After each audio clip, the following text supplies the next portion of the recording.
Cauchy-Euler equation.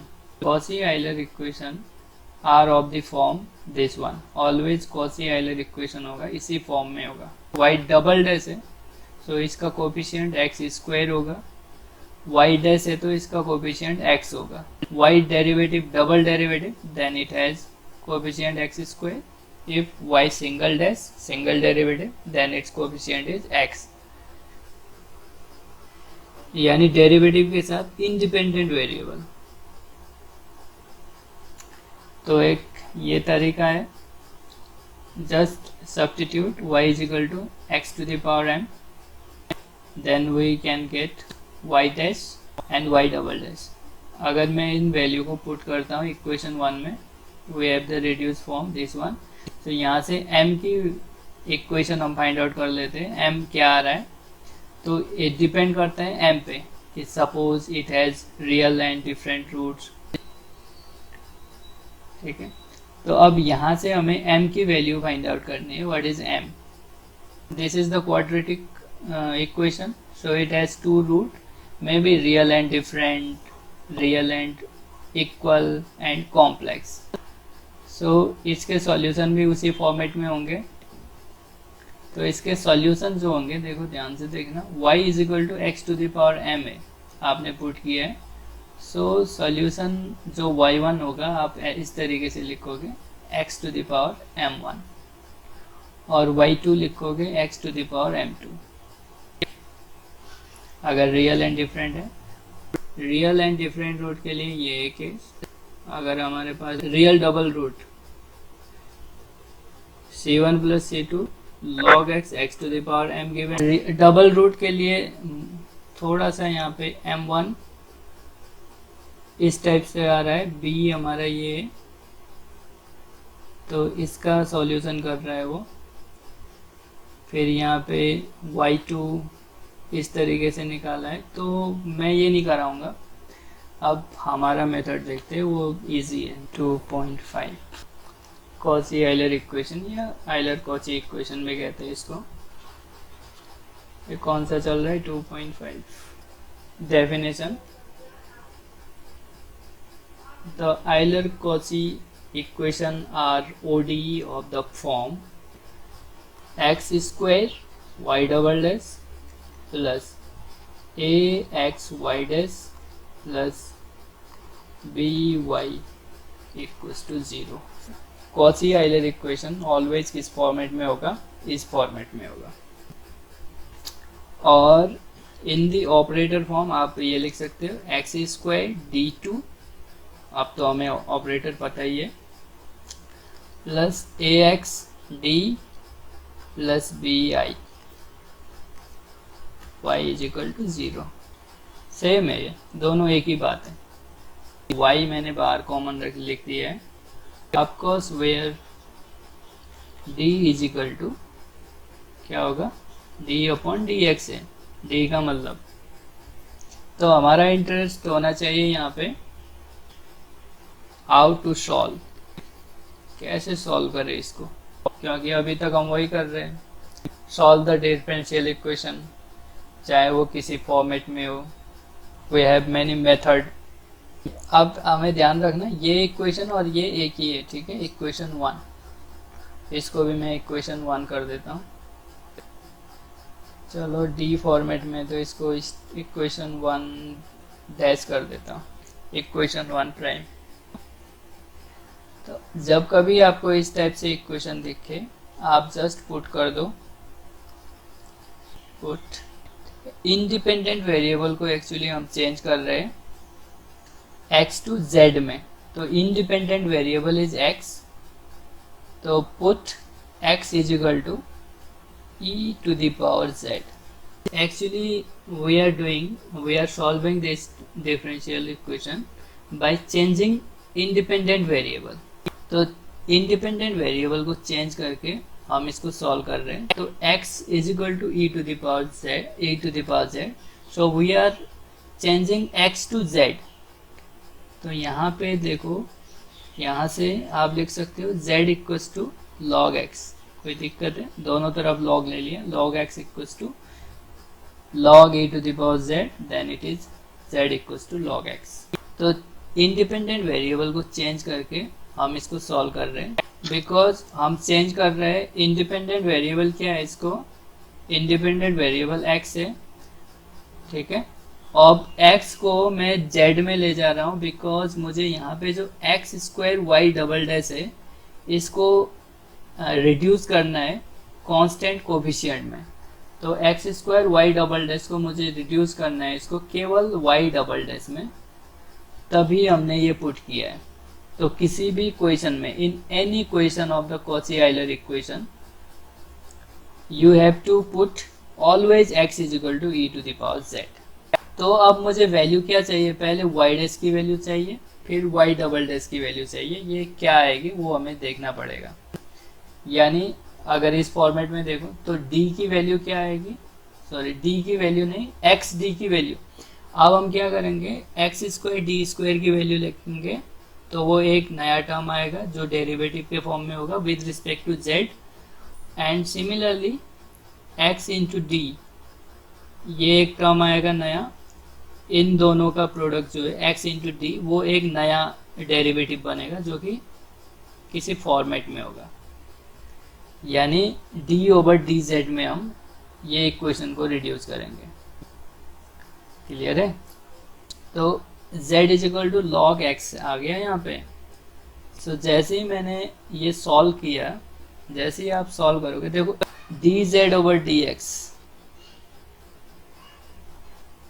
D इसका differentiate किया with respect to x, ये क्या आएगा, 1/x आएगा। ध्यान से, d z upon d x is equal to 1/x। अब देखो यहाँ पे एक्चुअली हमारा इंटरेस्ट है d y upon d x. D y upon d x क्या हो सकता है, d y upon d x can be written as d y upon d z. अब एक्चुअली मैं इसको z में कन्वर्ट कर रहा हूँ, तो d y upon d z and d z upon d x by the chain rule. D z upon d x की value आपके पास है 1/x। ये क्या है, d y upon d x. तो x ऐसे जाएगा, x d y upon d x is equal to d y upon d z. D actually this is d, d y is equal to, अब ये इसको मैं डी वाई तो नहीं लिख सकता क्योंकि नीचे z है, तो डी डैश भी कुछ लोग यूज करते हैं, तो मैं यहाँ पे थीटा यूज कर रहा हूँ, थीटा वाई, वेयर थीटा क्या है मेरा, डी ओवर डी जेड। तो एक्स डी जब भी आएगा वहां पे आप क्या यूज करोगे, थीटा। ऑपरेटर के फॉर्म में अगर मैं लिखता हूँ x d is equal to theta. Clear है? तो जब भी एक्स डी आ रहा है इसके फॉर्म में एक्स डी की जगह मैं थीटा रख सकता हूँ। एक्स हट गया, एक्स डी पूरा हट गया। एक्चुअली मुझे इस वेरिएबल को हटाना है, विथ कांस्टेंट वेरिएबल करना है। सो दिस इज, चलो इक्वेशन 2, इक्वेशन 3। अब आप जैसे ही इसको दोबारा डेरिवेटिव करोगे d two y over d x, तो ये कैलकुलेट हो गए x square d two y over d x square is equal to बनेगा, मैं डायरेक्ट लिखूंगा x square d two y over d x square. तो ये इस तरीके से बन रहा होगा, थीटा थीटा माइनस 1 वाई। तो आप इसको लिखना x d square, x square d square is equal to theta theta minus 1। ये कितना है इक्वेशन 4। अब हमें equation third and equation fourth को यूज करना है 1 में, 1 डैश में। अब देखो यहाँ पे एक्चुअली क्या हुआ है, इसका अगर डेरिवेशन करोगे, बहुत छोटा नहीं है ये, लंबा है। देखो d over d x d y over d x, actually यही है, d two y over d x square यही है ना। जब आप इसको सॉल्व करोगे तो ये क्या आएगा, this is nothing but the d two y over d x square. अब d y over d x की वैल्यू क्या है यहाँ पे, यहाँ से ये वाली d y over d x की वैल्यू है ए कर दो इसको upon x dy by d z. ये अब प्रोडक्ट रूल लगेगा यहाँ पे, पहले का डे -1 अपॉन एक्स स्क्वायर वैसे ही, एंड सेकेंड का 1 अपॉन एक्स ऐसे ही, सेकेंड का मैं ऐसे लिख लेता हूँ, स्क्वायर नॉट करो dy ओवर डी जेड, क्योंकि ये x के और वेरिएबल है, ये z का है, तो अलग अलग लिखेंगे हम इसको। अगेन अब यहाँ पे इसको जो है ना z के फॉर्म में चेंज करो, D over D Z dy over D Z into D z over d x. Chain rule लगा दिया मैंने, डी जेड, ये इसको तो ऐसे ही रखा, चेंज करना होता है d z over d x. Actually ये डी एक्स है ना, तो डी एक्स नीचे आता है, 1 upon x square d y over D z plus d z over d x की वैल्यू ऑलरेडी गिवन है यहाँ पे, d z over d x की वैल्यू क्या है 1 अपॉन एक्स, तो यहाँ पे 1 upon x into 1 upon x, 1 upon x square हो गया, ये क्या हुआ डी टू वाई ओवर, अब लिख सकते हो आप d two y over D z square. ये क्या है d two y over d x square है। अब 1 अपॉन एक्स स्क्वायर कॉमन ले लो, एक्स स्क्वायर से मल्टीप्लाई कर दो, तो ये क्या हुआ, अब मैं एक्चुअली माइनस वाले को इधर लिख रहा हूँ, this is d two y over D z square minus d y over D z. ठीक है, तो मैंने कहा था आपको इसको एक्स स्क्वायर डी स्क्वायर कर दो, इसको क्या है ये थीटा स्क्वायर है, थीटा को मैं थीटा स्क्वायर करूँगा, ये थीटा माइनस 1। ठीक है, तो हमें ये ध्यान रखना है ये ऑपरेटर क्या है, तो मेरा ये एक वैल्यू आया,